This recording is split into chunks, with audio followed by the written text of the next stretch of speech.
beautiful human. In this video, what I want to do is actually talk you through a little bit more behind the why I am such a big believer in low ticket funnels instead of high ticket, and share with you the 6 steps that I would take, and in fact I am taking for my own business, that I've been taking to sort of scale to $1 million plus over the last 2 years. And that is a little bit against some conventional things that people do, or some things that I did in 2023 that no longer align with me. But most sort of videos are very tactical, and before I get into the tactics myself, what I wanted to do is sort of touch on a little bit more of the why as this was happening.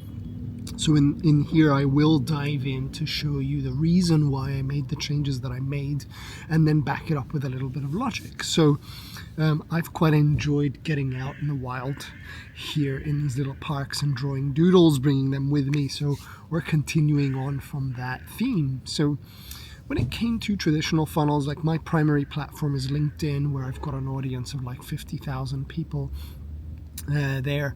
And when I started the game, I did the traditional sort of post on the platform. As soon as I post and I get into the DMs, I have conversations, I book calls, and then as I've booked the calls, I make money off a high ticket offer, and that takes a lead to get through that funnel, and then you turn them into a client. And so far so good, right?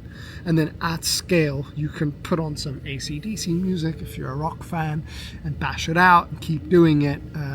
So the funnel in itself worked really well at the beginning, and I got to speak to loads of people and see where they were at, what they were up to. It gave me a lot of feedback on my offer as well, which I'm really grateful for. And at some point I also hired a setter to help me with the amount of DMs there, which really helped to accelerate that. Now what it would look like diagrammatically is something like this, where I have LinkedIn, but this is also true for Facebook, for Instagram, for any other platform that you may be posting on. And then number 2 is the DMs. Then you would book into the calendar, and then you would close the deal and make some money. You can replace any of these with whatever the cadence is, right? So in my world, the number of DMs I sent sort of became a very stoic exercise, because I was like, if I can get 100 in there, then it's just a numbers game, and by sheer determination I could get to where I wanted. But there was a little problem, actually 2 problems in here that happened over time, because I was I had to necessarily be there for the funnel to work. Every time I went on holiday or stepped out for a little bit, the leads would dry out, right? And not to say that that was a bad model, because when you got 3, 5, 7, 10k offers coming through the door, it was amazing, and the dopamine and the success and all of that around it is a beautiful thing. But it felt like I was on this feast and famine cycle where every month had to start from zero. Obviously there's a back end to it, so you can get recurring revenue and get clients to ring you, but to some extent that, I'll call it push energy for the sake of this video, just wasn't for me. So then the other side of it is like, well, firstly you got to post, and then you got to do the DMs, and you can go warmer with that. So people that like your posts are showing intent, so it would be easier to DM them versus going straight out cold and building lists of prospects. Another method, for example, is running ads to a post, let's say, which, this traditional funnel is very popular if you're from the world of Facebook or Instagram. It's like the book a call funnel, where you get a post to get people to the calendar straight away, whether it's fill a survey or go straight to the calendar. And then once you've got your high ticket offer, it sort of counters the ad spend over here. But regardless of that, I'm not speaking against the model. It just felt misaligned with the business that I wanted to run. So I switched it up to the one I'm about to show you in a second. But the other flaw that I wasn't able to fix when I was doing that when this model was very aligned was, I put some numbers over here. So if let's say I got 100 DMs sent, just as an example, right? And then 10 people booked a call, I closed one deal. That ratio was beautiful, right? Organically, it would pay off for the setter. It would make up for my time. The other red numbers are sort of like I'm sending 100 DMs and 90 of them ghost me or they don't respond or whatever that is. When I actually book the calls, 5 of them show up and then I close one. So you have to account for no-show rates. There's all sorts of wizardry behind that funnel where when I went through it, I had to account for how do I do the follow-up to respawn people who didn't respond, because people get busy, right? There's an art to actually getting them to respond to the first DM, then the follow-up. Like I had a lot of fun doing memes and stuff, so get people to laugh and respond. Then when it came to the call, I had automations. So when I had Calendly, for example, 24 hours before the call, it would make sure to ping the person. I would have to then DM them and say something like, I'm really looking forward to meeting you today, and so on and so forth. And let alone even after, if they didn't sign on the call, then what I had to do is actually follow up with them again. And through that process of actually doing that, I figured out all the little kinks and points where somebody would probably not respond or not close, and created a little engine out of that and had a DM playbook and a sales playbook, and then over time trained the setter and the closer and whoever I had on my team to the point where I got sick of that model. Now, the big question why I showed you these numbers is I always thought to myself that abandoning these 90 people who didn't buy was a waste. It was like, do they get sucked into some like Bermuda Triangle, or do they vanish? You can follow up with them. You can try to get them to book again when they're ready. You can reignite, like you can follow all of that. I mean, I'm just calling it push energy for the sake of this video, and get to win business out of that. But something just didn't sit quite well with me when I did that. So I created this little funnel that I'm going to run you through, where there's fundamental differences to the model, where if, let's say, again, depending on your platform, I use LinkedIn organically and I use Instagram with some paid acquisition. I run about $10 a day of ads. Now, in contrast to the other model, I don't do any DMs, I don't do any follow-ups, I don't do any sales calls either. Everything is 100% inbound, and it is a marketing-driven funnel, or a marketing-driven business in this case. What we are doing is using assets that do the heavy lifting for us. And when I cracked this, I'm going to get into the why in a second, life got so much easier, right? I didn't have to hustle. I didn't have to have the push button. I had the pull button, right? It was like magnetic almost, because step one, I continued to post on LinkedIn once a day, which is something I love doing. But there are people who don't want to do the content game. So when you run $10 a day of paid ads, you just need one ad, right? And then you can optimize it. You can have a suite of ads, or they're called ad sets in a sense, that you then tinker with on a monthly basis or something like that. That's an entirely different topic, but you find the winning angle. You just press the ads on and then they get people to your checkout page. The reason why this has a little dot in it is because I call these little dots micro snacks. You're already doing work with your clients, high ticket level. You take a little micro snack. It could be a template, it could be a PDF, it could be a Loom video. I like creating little GPTs for my clients to accelerate the work that we do. So for this example, I'm going to say I put a GPT on the front end of a checkout page. And then when I write my posts, I've got a link in my bio, right? Or I'm also going to drop it down below for this little micro snack. When I run ads, they click and they go to a checkout page that has a micro snack, right? Now, this micro snack is $5, is $9. I love 9 for some reason. Psychologically, anything under $10, like it's that sort of no-brainer offer, where this checkout page gets me 100 customers. We're not talking leads, we're talking people who actually buy the micro snack, right? Now, when they buy that micro snack, they haven't just shown intention, they've shown commitment. So I now have 100 customers sat there on my email list that have transacted with me in this step. So the relationship is vastly different. I don't have to get on a call. I don't have to do any convincing. I now just have a pool of 100 customers, and that number is just arbitrary for the sake of this example. But whatever that may be, it is people who transacted.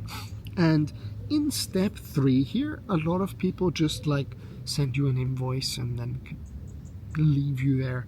What I like doing is building leverage for myself. So in the past, I used to just like message them, find them on LinkedIn, or email them to say thank you. I used an app to send the thank you video, and some people would like ask for stuff. Also, inside the micro snack that they bought, I could bury my calendar, my once-off consultation, or my high-ticket service. So people naturally ascended into that. But what I found here is sending 4 emails was like almost like a wizard magic trick, because I'm basically using the first 2 emails to tell people thank you for buying and make sure you consume it. Here's one little thing to look forward to. And then the next 2 emails basically show them what is possible after, right? So in my case, they buy a little GPT. They've already started implementing that GPT. And I might say in email 3 or 4, this is how I implement it with other people in something called Modern Maker, my program. Or Modern Maker has a fast lane section where there's no coursework or any of that, and we just hang around in a WhatsApp group. I give you all the assets and all the things you need to do. You press the go faster button, right? You enter the fast lane, and naturally we're taking that GPT you just bought and we're implementing it over a period of 12 weeks. So these emails show you that and then ask you to basically just respond back. And instead of me having to take a sales call, which I had to do previously, in the sales call I realized what I'm doing is basically breaking down what it would look like to work together. So I now in step 4 do it with a Google Doc. So I just send them a Google Doc, right? And if they like what they see, we have a brief interaction, and step 5 is me sending them a payment link, which has a bigger green circle, right? Because they've gone from the small snack and now they've bought a bigger snack. You see it over there? So far, so good, right? So then roughly the data has shown me 2 things. Number 1 is from these 100 customers, approximately 10%, that's why I put the 10 over there, will ascend into your core offer. Which is amazing. Now, these 100 customers pay off the ad spend as well, because if I'm spending $5 a day on ads, let's say, and I get 1 sale per day to get these 100, then I am $4 in profit from these ads, right? Because my micro snack is $9. If I'm spending $10 and I get 1 sale a day, then I'm minus $1, but I'm so close to breaking even. So approximately speaking, what I want to do is get these 100 people in my email list for free, right? And then write emails over here to get them to buy the big thing. So if 10 of them have converted into my core offer, what happens to these 90? I've drawn little other micro snacks here, right? So I've built my email list to 6,200 people. But now the difference is, in the past I had 20,000 on my email list, and I ended up deleting a whole bunch of them because they never bought. They were the wrong types of people. I used to do all these like free lead magnets and stuff, and just realized I was paying extortionate fees to my email service provider, and I just had a list of people that never bought and screamed at me for buying and got upset, and I would get upset. Now I've got these 90 people, let's say, in the sake of this example, that are customers, and all I need to do is throw other little micro snacks at them, right? And then maybe they didn't want to buy my high ticket offer, but they're buying and becoming once-off customers. They're becoming repeat customers. So the lifetime value of that person has just doubled or tripled, right? And I then just mark people that are customers, repeat customers, or clients in this case. And in step 6, this little arrow over here just signals that I may be sending daily emails. So in my world, this is the whole thing in case you want to screenshot it. You either become a repeat customer, you're a once-off customer, or you're a client. But what I continue to do is I just send a daily email. And I have done for the last 5 years, and eventually you might buy something, right? Or I might send you to videos like this and you get nurtured, but so far you exist in my world after transacting, and that relationship means I don't have to take the sales calls, I don't have to do any of that, and it's just awesome that way that I get to build a business that is marketing driven based on what I call the micro snack cartel, right? Just like Pablo Escobar would give you something to try at a party and then offer you the big thing. We form a little snack cartel instead of a drug cartel. So the reason I built this and I engineered the modern maker model, or the this micro snack cartel element, is very simply put this part of the drawing here. Now, I am a terrible artist, but as a human, over here, little emoji, I have interests like running. I want to play music, play guitar. I studied jazz in California ages ago. I want to eat watermelon. It's my favorite fruit in the world. I want to spend time with my wife and my daughter and my pets. I couldn't draw all 6 of them, but that's a cat/dog right there. And that is my why, right? What happened over 2023 and even before that when I had an agency is, I don't want to use the word burned out because that was partially true, but I was misaligned with the business that I ran. It was very push energy, Something I hold very dearly to me is my granddad passed away in 2020, and I was so happy that I went to his funeral, but I almost missed it because of the sales calls that I was running, right? I missed a lot of friends parties and weddings, and my sort of circle of friends became a lot smaller over time. I did everything for sales calls, and my calendar, this is a good example over here. Where's that calendar that I drew? Did look like this, right? All these reds. It was stacked. I called it blue calendar syndrome instead of red in the diagram because Google just automatically does that for you. But I held that as a pride symbol, as a status symbol. Like, look how stacked my calendar was. But, when you do that for years, same thing was true with the agency. I did that for like 7 or 8 years. And the more I did that, the more endurance I had to build. It was by sheer determination. And I had a team of 12, so I did scale. I just wasn't a CEO. I didn't want to be that person. I was a creator, an artist at heart who wanted to create and not hire people to replace the very thing that I loved doing. Like at the agency, I was a designer. I was a web developer, did front end for my whole life, pre-entrepreneurship, and then hired people to code so I can be in a bunch of meetings all day and take calls and sign clients and never code, right?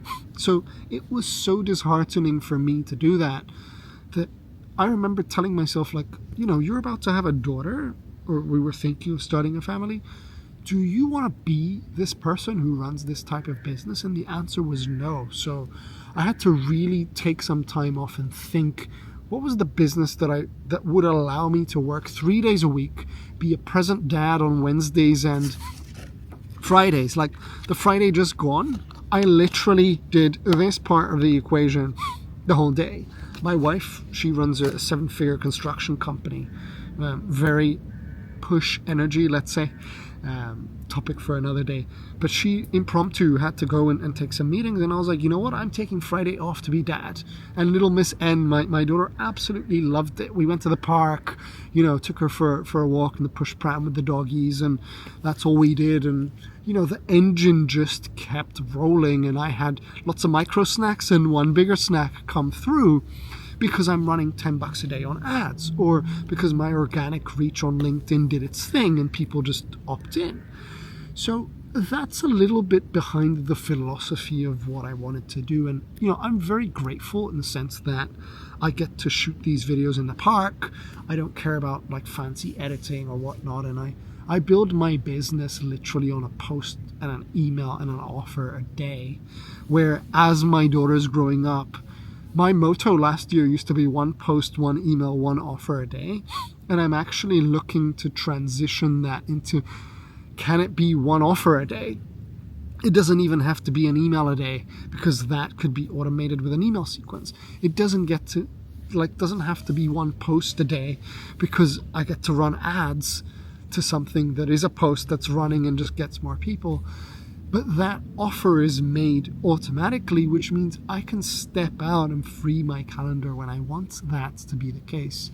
And the reason why I built it the way that I did this way, right? There was 100 customers and 10 clients, is because I believe inside Modern Maker, the fast lane can be small. And it is $1 million business with a very small amount of people who just get results. And for me, I'm not looking for the fame. I'm not looking for like the influencer side of things. I just want to live a private life, share what I know, give value to people, and be a happy dad, be a happy husband, be a happy friend, and get to experience leverage, right? Like for me, being able to sit in this park and chat freely, it's almost like documenting my life, where if my daughter asked me when she turns 18, she's 1 in 3 weeks' time, Dad, how did we get here?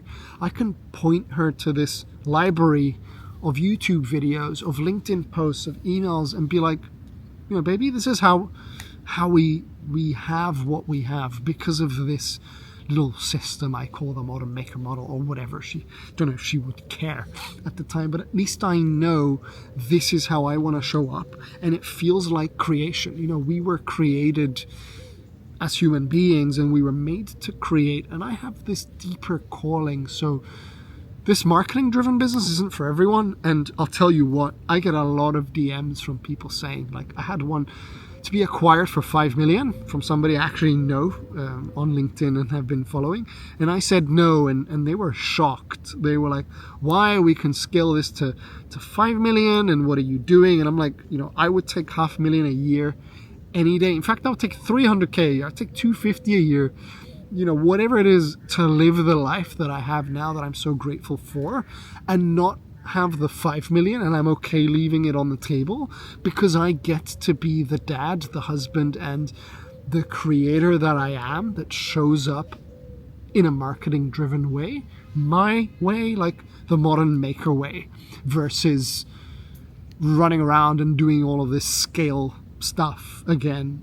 Some people may think that's nuts, but other people might resonate. And to me, we only get one shot at this life, and I'm 32 now. When I was 26, I was diagnosed with heavy, high blood pressure, and I'm taking that pill for the rest of my life. And that alone said, I'm done with that version of me. And now in my creativity, I've got a student called Trisha. She is amazing at human design. She did my human design and encouraged me to create a little bit more. And I've given myself time to just sketch out things the same way you might grab a guitar, or I did at least, and just riff for a while and let it be. Or you might be an artist who sketches in a book and just closes the sketchbook.